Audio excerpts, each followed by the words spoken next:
Havlicek steals it. Havlicek stole the ball. Down goes Frazier. Down goes Frazier. Down goes Frazier. United to Alici. Alici powers in.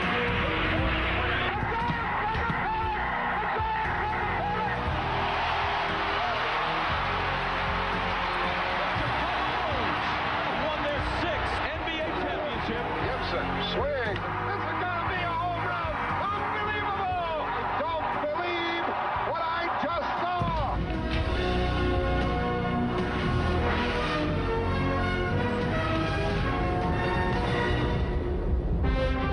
He was light entertainment, a kind of happy song and dance man, a crowd-pleasing minstrel in whiteface. But when he wiped away the grease paint, we were left with a serious actor of transcendent talent, whose compelling performances in and out of the ring were the stuff of high sports and political theater. Ladies and gentlemen, this is Cassius Marcellus Clay. He's young, he's handsome. They know it. He's a poet, a prophet, and many people believe he'll be the next heavyweight champion of the world.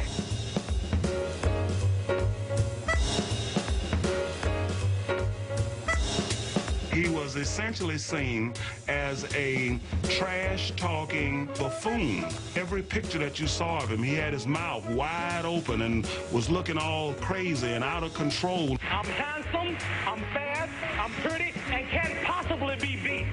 He was a fighter, fine, but he was a performer. He was an artist. He knew not only whether he was losing the fight or winning the fight, but he knew when he was losing the crowd. He put on a show before the fight, he put on a show during it, and after it, he was even better. He changed the way athletes acted with the media and the way the media treated athletes. Well, my goodness, you'd ask Muhammad Ali any of these questions, and he'd soar off into great flights of either poetry or bombast. I mean, you never knew it was going to come out of the man's mouth. I'm the greatest. I'm knocking out all bones. And if you get too small, I'll knock you out. On one hand, he might say at different times, I'm Wyatt Earp, I'm Bat Masterson, I'm Moses. And then sometimes later when somebody would say, oh, you're Moses, you're Jesus, you're the greatest, he was like, nah, I'm just another nigger trying to get bigger. Ali's hair-triggered candor often threw fresh light into corners of his life not recorded by the cameras. Muhammad Ali wouldn't have a thing to do with women when he was a young fighter. Boy, when he discovered them, wow, did he make up for lost time. Chris Dundee told me one time that he handled 30 in one day. 30. The night before they fought Joe Bugner, there was a woman in every room on his floor. And he's going from one room to the next. What do you think is wrong with you? What is wrong? What are your faults? Well, I have a lot of faults. Like what? What's the worst? I can't tell you my worst fault because I'm married. Unbeaten in 19 fights and still known as Cassius Clay, his focus wasn't on women as he trained in Miami Beach in the winter of 1964 for his first title shot. Virtually no one thought that Cassius Clay had a chance to beat Sonny Liston. Certainly Sonny Liston didn't. Sonny Liston was one of the scariest presences on the sporting scene ever. This was a guy who had been arrested probably 100 times. He was a strong-arm man for the mob. I know a lot of guys that completely collapsed when they used to see the guy. I saw Liston knock a guy's teeth out with a jab. He was your worst dreams. He was the guy when you owe your bookie and you didn't pay, they sent Sonny Liston after you. He was Dr. Death. That was a picture of Clay on the cover of Time magazine. Liston dropped the magazine to the ground, looked at it, and broad daylight pulled out his penis and just urinated on it. Clay countered with his own brand of outrageous bravado. I see that barrel in the street, I beat him before the fight. You'd actually take him on before the fight? Beat him like I'm his daddy. When he's getting ready to fight, he drives his bus onto the front lawn at Liston's house in Denver. Come on out here and fight. I'll fight you now, you big ugly bear. Now it's a show. That's a sham. That's a publicity man's dream. Screaming, hollering, yelling, now I got you, big bear, where are you going to go hide? And the more he ran it, the more he raved, the more it became apparent to the big bear that this guy was crazy. While Sonny simmered, Clay often turned his training sessions into the stuff of high comedy, drawing a who's who in the entertainment world. The five of us were in this dressing room waiting for Muhammad Ali, and suddenly the door bursts open and he gathers up all the Beatles and he says, "Okay, Beatles, stick with me and you'll make some money." It was just a magic moment. The Beatles, Cassius Clay, you know, this new era in America. And then afterwards, as they're leaving, he turned to me and he said, "Who were those little faggots?" But behind the rough humor, Clay was engaged in private consultation with black Muslim leader Malcolm X. A veiled metamorphosis was underway. The butterfly called Cassius was changing his colors. Meanwhile, the show went on. Liston arrives here in Miami. Muhammad find out when the plane arrives. Chased him with a cane. "Come here, Bear. I'll get you, Bear." At the weigh-in, Ali went berserk. He was stomping his cane on the ground and wandering around and shouting and screaming. And we all thought it was fear, because the classic defense against fear is noise. A lot of serious writers thought that Ali was so terrified and in such a panic that he didn't know what to do except to scream, yell, chant, maybe hope that they would not allow him to go on that night. Sonny Liston's eyes widened, because nobody knows it then, but the only thing Sonny Liston was afraid of was a crazy person. And then his blood pressure went up to 200 over 180 or something like that. Well, absolute proof that he's crazy. And all of that was sham. Gets back in the limousine and he's got perfectly normal blood pressure, and did have all afternoon. That night of February 25th, 1964, Clay's moment of truth. When he stepped into the ring, he was so much bigger than Liston. We hadn't figured it out. Liston wanted to give the image of being invincible, to the point of stuffing towels under his robe. My guy was bigger. At 6'3" and 210 pounds, Clay was also younger, faster, and sharper. The challenger is jabbing all over body and at right hand. The best punch of the fight so far. This 8-to-1 underdog was outrunning him, outgutting him, and shaming him. Kid is moving, popping a jab, but every once in a while he stops and throws a right hand that rips up cuts under this guy. Liston had the mentality of a bully, and when someone stood up to him and was outwitting him and out-hitting him, he just completely fell apart. So now some magical moment that was similar to something that had happened in a couple other Liston fights. The eyes of Cassius Clay start burning. Liston put an astringent on his gloves or shoulders or in some way that rubbed into Clay's eyes, and people thought Ali was quitting when in fact he just couldn't see. When he came back and he says, "Cut the gloves off." I said, "Sit down, it's a title." Get him down and I put the water in his eyes. I'm wiping him clean. Now some of the black Muslims at ringside start storming the corner because they think that the White Devil, meaning Angelo, is putting something in rather than trying to find out what it is that he's got in his eyes. Angelo's life was at stake. If he'd had to stop the fight and that would have been it, Angelo would have been in for a big beating, at least, if not death. I don't know about those guys. Forget about it. I would have took a shot at one of those guys that came at me. But he said, "You can't see, I can't see." I said, "Muhammad, run."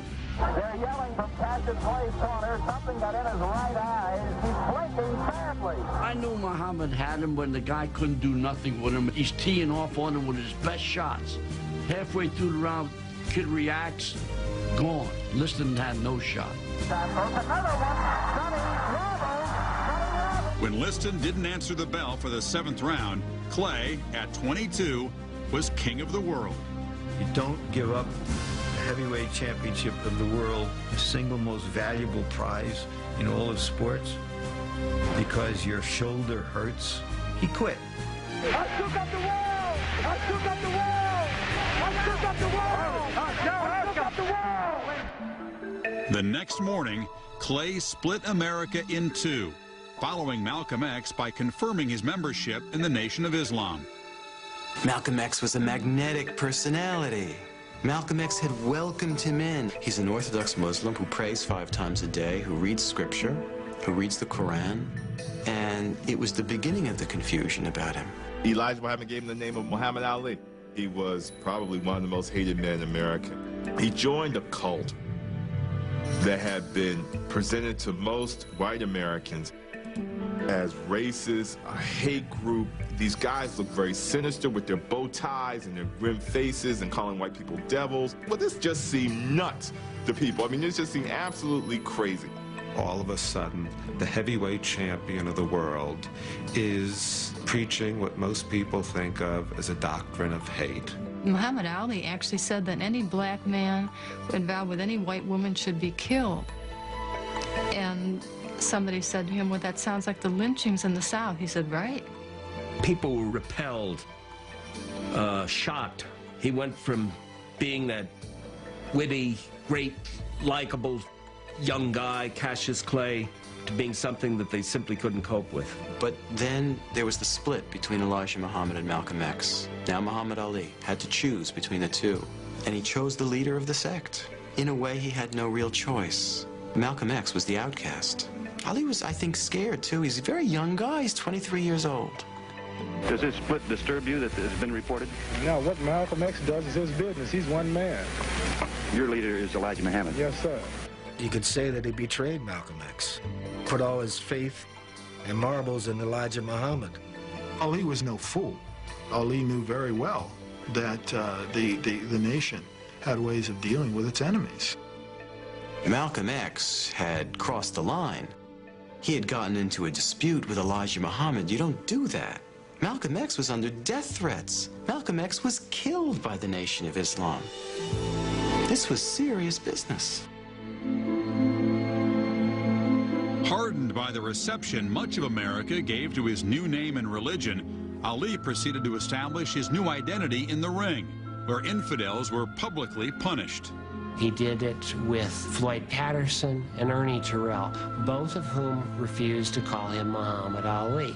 They insisted on calling him Cassius Clay, and he just humiliated them and brutalized them in the ring. It was not a pretty thing to watch. He says, why do you call me Clay and everybody else call me Muhammad Ali? You just an old Uncle Tom. He'd pop Patterson with a jab and would say, what's my name? Pow! What's my name? Pow! And then he refused to knock him out so he could beat him up more. He wanted to beat them up bad. Muhammad Ali is one of the great self-created characters in American history. And I think you have to recognize that some things that you might not like were part of that self-creation. To cast Muhammad Ali as a plaster saint is really absurd and doesn't give the true texture of the story.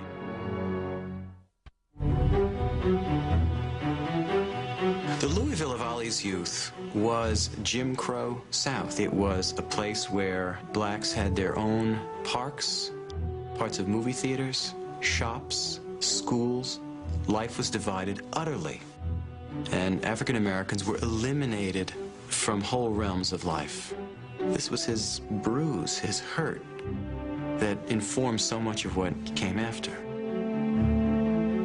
I remember Mrs. Clay telling me once that when Cassius was 4 or 5 years old, they went into a Woolworths and he was thirsty and he wanted a drink of water, and he couldn't have one. And there was really no reason to believe that he would have a life that would differentiate himself from millions of other young black men in the South at that time. Born in 1942, the older of two brothers, Cassius Clay Jr. grew up in the working-class West End of Louisville in a two-bedroom house at 3302 Grand Avenue. Muhammad's mother was a very soft-spoken, warm, friendly person, seemed to care about all the kids in the neighborhood, and perhaps Muhammad inherited some of that from her. Odessa was a very, very sweet lady. She was real nice. She took care of those boys, and she was real proud of those boys. She was a housewife. I don't remember her going out working.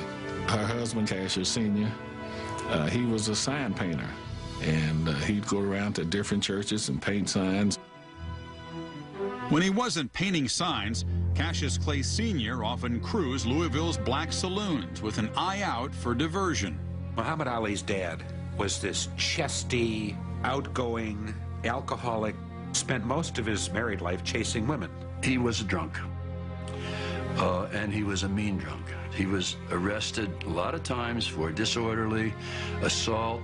One night, the police were called there. The father, Cassius, was gone, and Muhammad Ali had a slash in his thigh, obviously from a knife or a razor or something like that. And I talked to the policeman who rolled out to the scene, and he said they didn't want to prosecute. They didn't even want to tell me who did it. He said, I was pretty sure that Cassius Sr. did it. There were some heavy-duty scenes in that house.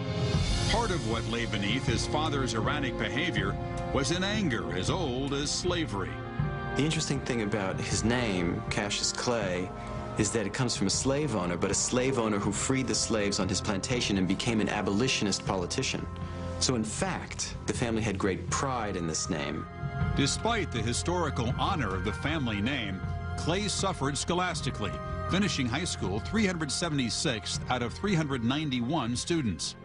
He fared no better on the social front. He wasn't shy, but you knew that he was not, as we used to say, a player. Muhammad had a crush on one of my classmates, and the story has it that he walked her home, and after he walked her home one night, she kissed him on the cheek, and they say he fainted. Clay came of age when something important was taken from him. Cassius Clay, 12 years old, had his bicycle stolen. A beautiful red Schwinn. And he was angry, very angry. And he started yelling and screaming how he was going to whoop the next kid he saw that had a red Schwinn and it might be his and da-da-da-da-da. And he wandered into a boxing gym. Cassius comes rocketing down the stairs. Somebody stole my bike, and I'm going to kill him when I get him. I'm going to fight him. And Joe Martin said, wait a minute, you want to fight? Yeah, I want to fight. And Joe Martin took him under his wing. That was it. 6 years later in Rome, Clay won the Olympic light heavyweight championship. Radiating a new, fun-loving, fresh-faced persona in 1960, he seduced millions and even pursued the elegant Wilma Rudolph. But upon his arrival back in America, he was instantly recast as a second-class citizen. He was very dissatisfied that, if you come all the way back home, you couldn't eat at the lunch counters, you couldn't go to the movies. A lot of places you couldn't even go to the bathroom. And if you did want something to eat, you had to get it to go. Cassius Clay had a gold medal around his neck, and he goes into a luncheonette for a bowl of soup, and he's refused service. And somebody behind the counter says, do you know who that is? He's the hometown boy. He just won a gold medal. I said, I don't care who he is. Get him out of here. 3.5 years later, Ali gained only a measure of respect by beating heavyweight champ Sonny Liston in Miami. But on May 25, 1965, in Lewiston, Maine, Ali was acknowledged as the rightful champion of the world when he dispatched Liston in the first round. Second time, the cloak of invincibility was taken away from him. He was not the tough guy no more. Muhammad was his master. Muhammad was the guy that was going to kick his butt, and he did it again. While most of the fight community grudgingly accepted Ali as a new kind of champion with size, speed, and agility, a significant few remained skeptical of the ease with which he won the rematch. With Liston's ties to the mob, he was suspected of having taken a dive from a right hand that would come to be known as the Phantom Punch. All this time, Ali's standing over him, and those are the famous photographs where he's saying, get up, you bum, nobody will believe this. Get up and fight. Years later in the Las Vegas casino, I asked Liston, did you go into the tank for that? He said, no. He said, man, that guy was crazy. He said, I didn't want anything to do with him. There was rumors that the Muslims were coming up and they're going to kill Liston. Who needed that? He said, so I get hit with a little light punch and I went down. I wasn't hit. He said, I just didn't want any part of it.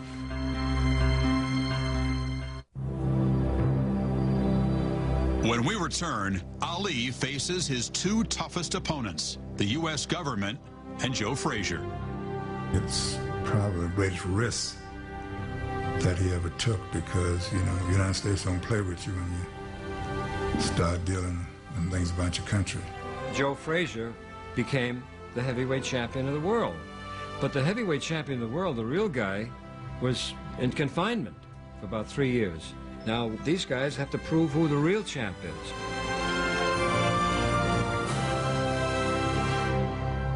Ask not what America will do for you, but what together we can do for the freedom of man. I have today ordered to Vietnam the Air Mobile Division. Additional forces will be needed later, and they will be sent as requested. Mr. Muhammad Ali has just refused to be inducted into the United States Armed Forces. You said you were the people's champion? Yes, sir. Do you think that you're acting like a people's champion? Yes, sir. When he said, I ain't got nothing against them Viet Cong, they ain't never called me nigger, he meant that, and he meant that sincerely. I will not go 10,000 miles to help murder another poor people simply to continue the domination of white slave masters over the darker people of the earth. It is a war that he considers unjust, and his conscience will not allow him to do it. Now, certainly, I would endorse that, I would justify his action, and I would give him my strongest support in his doing it. There is a substantial segment of society that cheered. There was an equally substantial segment that thought that Ali was not only wrong, but engaged in what amounted to treason. I don't think the society had any respect for a draft dodger. I don't think they had any respect for any person who shrunk from his duties as a citizen. This fellow they call Clay or Muhammad Ali, whatever he wants to call himself, is a disgrace to the nation. Maybe this boy has forgotten he's black. Let's remind him who's in charge here. What happens now to his title? He will doubtless be stripped of it by every state boxing commission in this country and by the World Boxing Association. In 1967, after 9 title defenses, Ali lost the first round of the biggest fight of his life. But even as his lawyers appealed his conviction, a fundamental shift was taking place in America. Liberals were getting behind Ali. Anti-war protesters were getting behind Ali. He spoke for us. I'm a white, middle-class college kid, and that's exactly how I felt. It was almost as if there was this halo over him and people following willingly. He was the damn Pied Piper. He could be the hero of the anti-war people. He could be the hero of the black nationalist. He was fluid enough to accept the projections of every group's need without contradicting anyone. Ali had defied the patriotic precepts of the country by saying, I'm not going to participate in the war effort. He lost 3 years of his ability as a boxer. He lost 3 years of income. But once he had paid the price, even people who disagreed with Ali, even people who thought, this is a big blabbermouth, this guy's a lot of hot air, said, you know what, he paid the price. And anytime an American pays the price, other Americans say, that's my man. In 1971, the Supreme Court, in a unanimous decision, overturned Ali's conviction. Howard Cosell had been in Ali's corner throughout his ordeal. When I first put him on boxing, everybody said he doesn't know anything about boxing. Why would you put this guy in boxing? And then he became legendary. Every once in a while, history does us the favor of bringing together two people who separately make magic, but together they make double magic. Here was this loudmouth, brash, outspoken lawyer from Brooklyn who had been a Little League radio commentator, and here was Ali, who was this brash, outspoken, heavyweight champion of the world whose title had been taken away, who had changed his name. Cosell is the first one to call him Muhammad Ali, tell his story, respect his Muslimism. These two guys who are the object of this intense dislike suddenly become this likable pair. I'm always confident I'm with all of them. You're being extremely truculent. Whatever truculent mean, if that's good, I'm that. You can't divorce the two. He knew that this kid at the time was somebody special, This was somebody I'm going to cover, and I'm going to cover him hard, and I'm going to cover him over and over again, because he's got something special, and we're both going to go to the top together. I don't think he manipulated him, but whenever he could, he got an interview with him. And I think they both played off each other. They made a lot of news together, and I think they had a lot of fun together. In 1970, Ali's exile ended. And after a pair of tune-up fights, he met 26-0 Joe Frazier in March of the following year in Madison Square Garden. Ali looked at Frazier as the sellout. Guy had sold out to the white establishment, become champion when Ali couldn't fight. For Joe Frazier to be a champion, he's got to beat me. He branded Joe Frazier and Uncle Tom in a way that was very cruel. But it wasn't done by accident. It was done to gain a psychological advantage. For him to be viewed as a white, sucking Uncle Tom kind of guy was the greatest insult you could give a guy who was nothing but raging black. That was the setting for the first fight. And it was the most electrifying event that I've ever been at. The anticipation, two undefeated champions, two champions of the first rank, and Ali coming back to reclaim in many people's minds what was rightly his, but not against some patsy, against Joe Frazier. His feelings towards Ali in the ring that night were anything but cordial. I had one focus, the butterfly. Styles make fights, and there never were two more contrasting styles that would work to give you a great fight than Joe Frazier bobbing in, left hand at work, and Muhammad Ali pinpointing his punches to Frazier's head. Muhammad Ali, flat on his feet, how to fight. The young Muhammad Ali would have run circles around Joe Frazier, but it wasn't the young Ali who got in the ring with Joe. From the layoff, he lost an incredible amount of sharpness. He lost the quickness and the ability to avoid a punch. My kid blew the 11th round big. I don't know how the heck he stayed erect. He looked like a ballet dancer, like a pirouette. In the 15th round, Muhammad Ali went down from a bodacious left hook, his eyes spinning in his head. And he could have stayed there and been counted out, but he didn't. He got up and took some more beating. Muhammad Ali has never taken such a battering. The good news was he learned he could take a punch, and the bad news was he learned he could take a punch. He didn't feel that he was fighting only for himself. He felt that he was fighting for everybody who believed in him. March 8, 71, I cried my eyeballs out. Cried my eyeballs. Not just because he lost, but because he symbolized so much. It wasn't about sports. It was about wars, about race, it was about politics, it was about society, it was about generations. And the feeling was that if Ali lost, then we were wrong.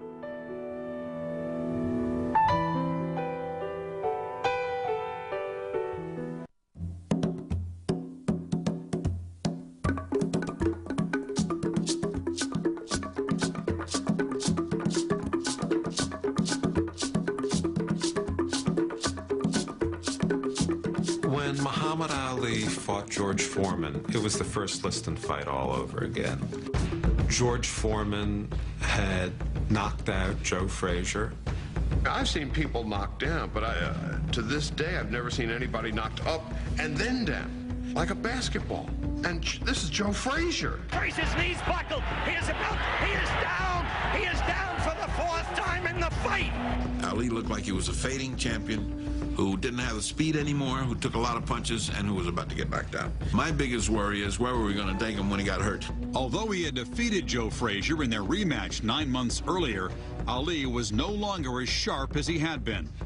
But what time had stolen from his body, Ali made up for with a fully developed genius for psyching out an opponent. We were sitting with Jack Dempsey, and George walked in. George started staring at Ali, and Ali got up. He said, Sonny Liston is this when you're a little bitty boy. You think I'm scared of you? You're nothing. I'll whip your butt right here. And Foreman walked away, and Ali sat down, looked at Jack Dempsey. He said, I just won round one. But round one would have to wait. A cut over Foreman's eye delayed the fight 5 weeks, allowing the challenger to marshal millions. Muhammad Ali and the people of Zaire entered into a perfect marriage. They had a rally to see the two fighters.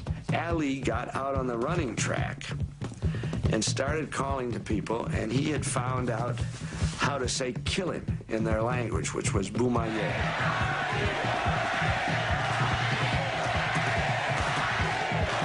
Muhammad got that Ali Boumaier chant going right from the get-go. He was the hero. The other guy was the enemy. George was the enemy. So by fight time, I doubt that there were more than a handful of people in Zaire who weren't rooting for Ali.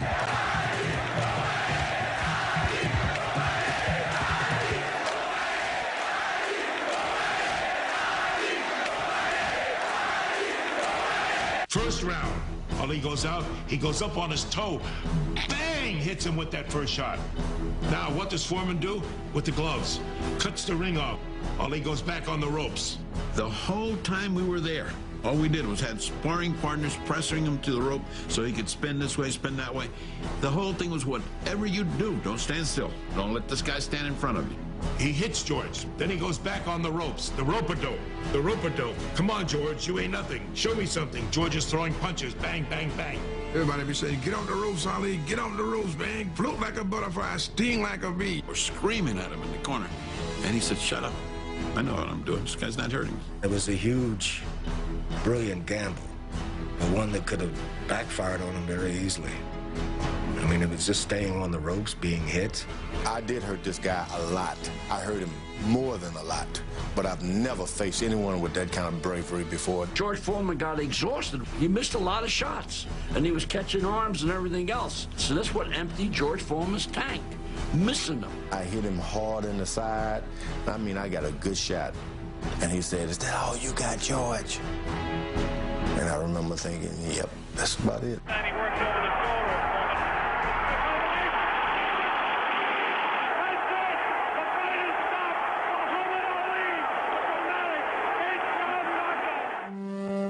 And not more than 20 minutes after the fight was over, the monsoon hit. And it hit really hard. There was flickering of lightning along the horizon.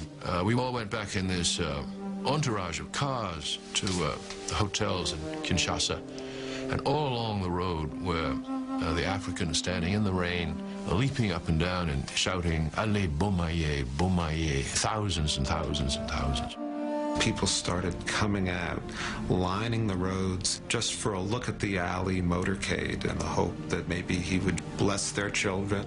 We pull up to Ali's compound, and there is Ali, just a couple of hours after the greatest victory of his life, and he is sitting on the stoop to his bungalow with about 5 or 6 little kids, and he's doing some magic tricks with a rope.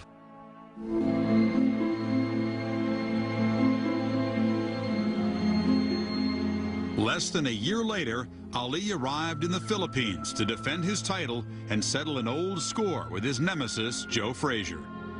It will be a killer and a chiller and a thriller when I get the gorilla in Manila. Manila wasn't about the heavyweight championship of the world. There was something much more important at stake. Muhammad Ali and Joe Frazier were fighting for the heavyweight championship of each other. They both understood that whoever won this fight, well, that's who history was going to recognize as the greater fighter. Frazier's smiling as Ali talks to him.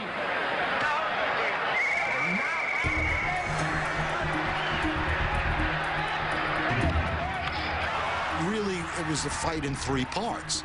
The first part, Ali is just whipping on Frazier. I mean, he's tagging him, Somehow, in the middle rounds, Frazier comes through.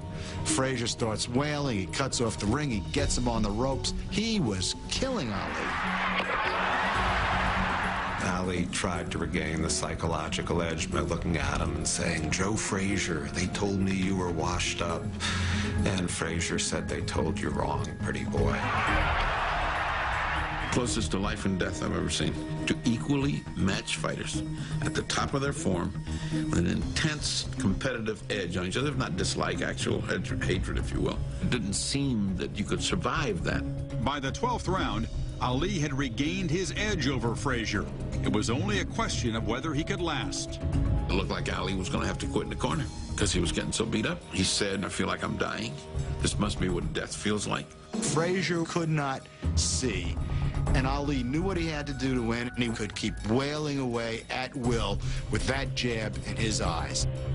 Joe came back to the corner at the end of the 14th round, and I said, "It's all over, Joe."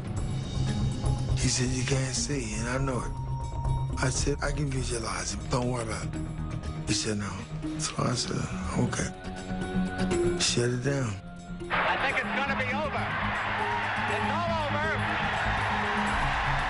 It was a climax to Ali's career, and he collapsed right on the canvas at that point. He had nothing left to give.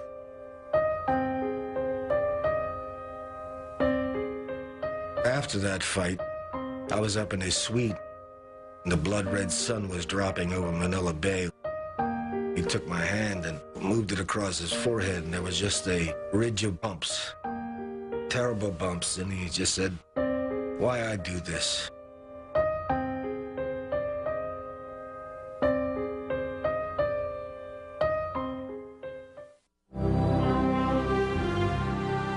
When we return, in an ill-advised match, 38-year-old Muhammad Ali is reduced to helplessness against a respectful Larry Holmes.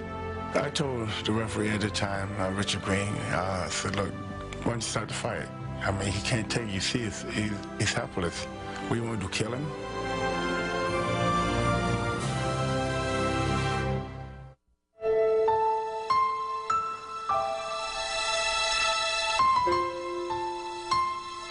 The only thing that makes Muhammad Ali like other fighters is the fact that he went on way too long.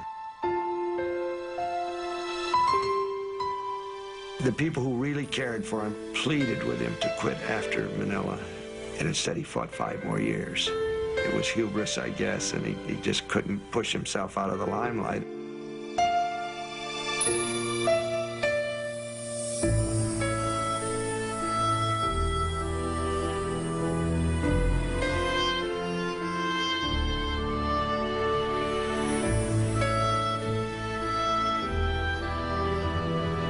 I begged him to quit.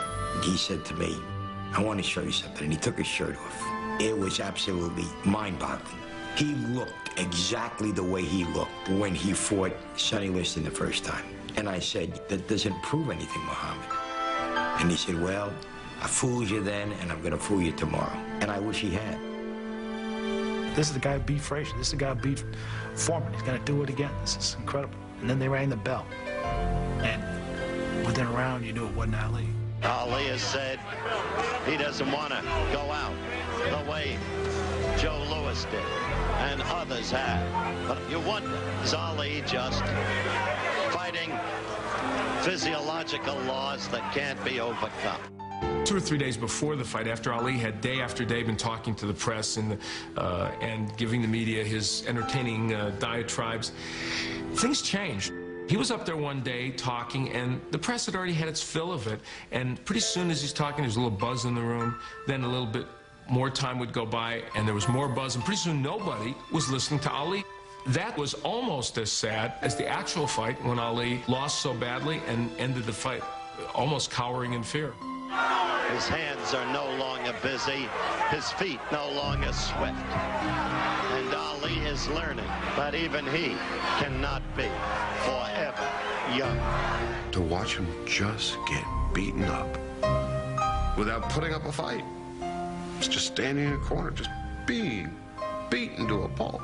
Brought tears to my eyes. And I remember sitting there at ringside and Holmes shouting to the referee, "Stop this, stop it, I'm gonna hurt him." And then, boom, hitting him. I don't think Ali hit him 5 times all night. It was the saddest sports event I ever covered. Oh, he's ready to go. This must be stopped. It is a sad way to end. Check him out. What you want to do? The whole game's over. I'm the chief second. All right. I stopped the fight. All right.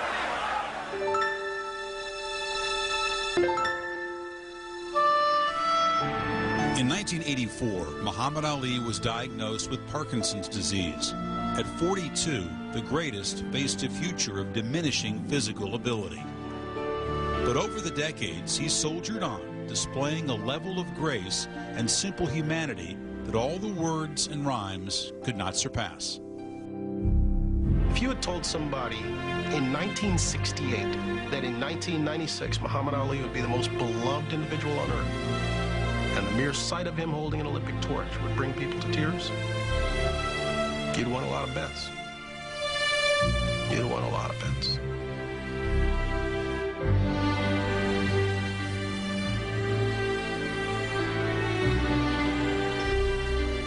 We were both on the dais at an awards dinner from the Boxing Writers Association. He took a glass and a felt tip pen and he traced around the glass so he had a circle, and then he drew in continents. And then he nudged me and he pointed at it and he said, "I used to be champion of all that." And then in the middle of everybody else's speeches, he fell asleep. He doesn't feel sorry for himself, and there's no reason for anybody else to feel sorry for him.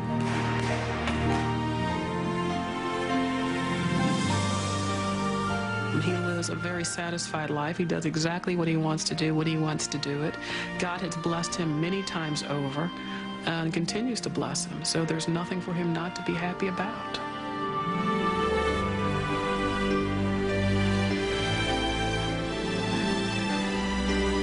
A little boy came to the camp to meet Ali. Ali looked at the boy. "Why do you wear a skull cap?" The boy said, "Ali, I got cancer. I have chemo. I lost all my hair." Ali hugged the boy, and Ali told the little boy, "I'm going to beat George Foreman, and you're going to beat cancer." 2 weeks later, Ali and I went down to see the boy. We heard he was in bad shape. And when we walked in, Ali said, "I told you I'm going to beat George Foreman, and you're going to beat cancer." And the little boy looked Ali in the eyes with his big blue eyes, and he said, "No, champ, I'm going to meet God, and I'm going to tell him I know you."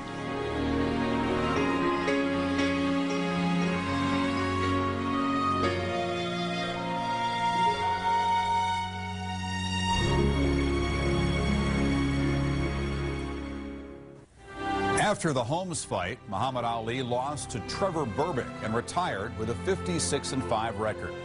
For 2 decades, Ali used his physical and mental brilliance to shake up the world. Now he's a captive of his own body, unable to move with range, unable to rap with flair. The man who spoke for half the world now rests quietly on a secluded farm in Michigan.